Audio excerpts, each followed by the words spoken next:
নমস্কার বন্ধুরা, আজকে আমি করছি ছোলার ডালের একটা রেসিপি। এর জন্য আমি ডালটাকে ভালো করে ধুয়ে নিয়েছি। ধুয়ে এটাকে আমি সেদ্ধ বসাবো।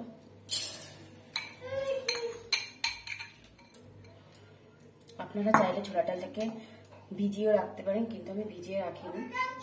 জল দিয়ে দেবো। আমি 1 কাপের মতো ছোলার ডাল নিয়েছি।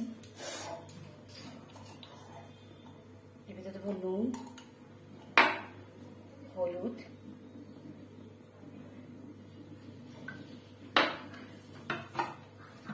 সামান্য পরিমাণে একটু তেল দেবো।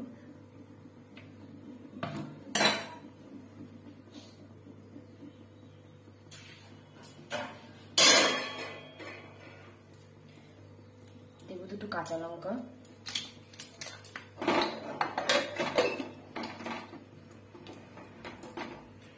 এটাকে আমি 3টে সিটি দেবো।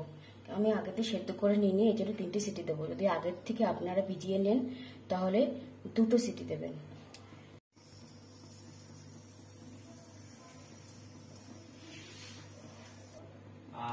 নমস্কার বন্ধুরা, ছোলা ডাল করার জন্য নিয়ে নিয়েছি। ছোলা ডালটাকে আগের থেকে সেদ্ধ করে নিয়েছি। নিয়ে নিয়েছি আলু কুচি, জিরে ধনে আর গরম মশলা ভেজে নিয়েছি। একটা টমেটো কুচি করে নিয়েছি, আদা বাটা নিয়েছি।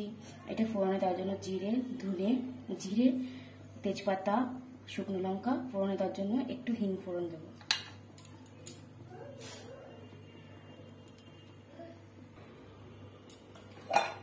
কড়াইতে তেল দিয়ে আলুটাকে ভেজে নেব।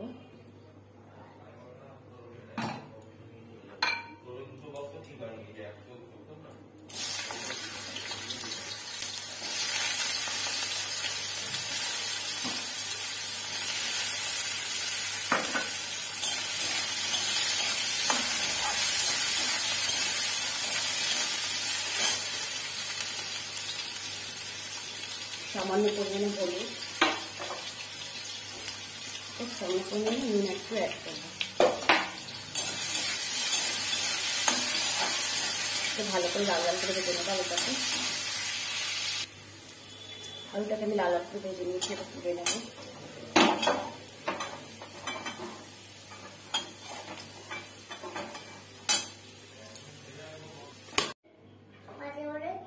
আমি আলুটাকে ভেজে তুলে নিয়েছি।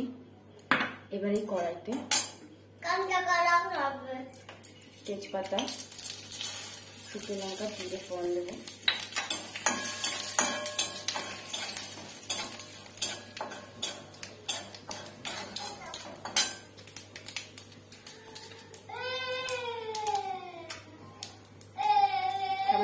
ফোড়ন দেবো।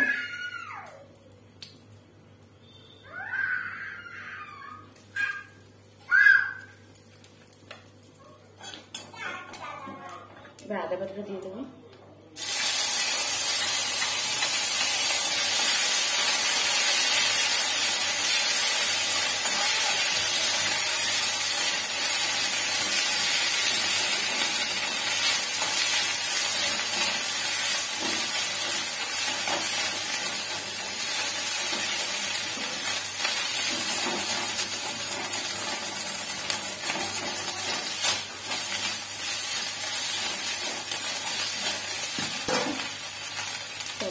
দিয়ে দেবো।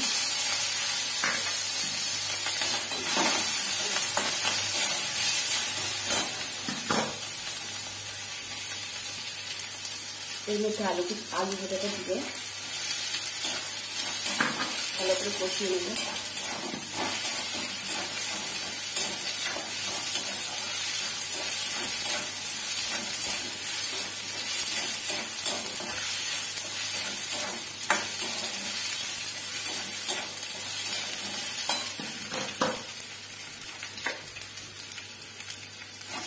এদিকে ছোলার ডালটা দিয়ে দেবো, সেদ্ধ করা ছোলার ডালটা।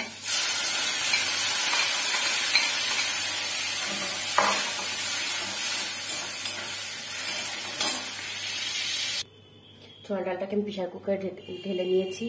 এবার যে আগের থেকে জিরে ধনে গরম মশলা ভেজে বেটে নিয়েছিলাম সেটা ঢেলে দিয়ে প্রেসার কুকারটাকে আটকে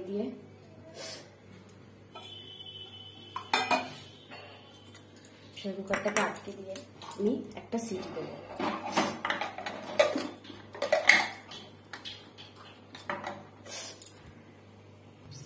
আপনারা চাইলে একটু চিনি অ্যাড করতে পারেন। আমি এখানে চিনি দিইনি, কিন্তু আপনারা চাইলে একটু চিনি অ্যাড করতে পারেন।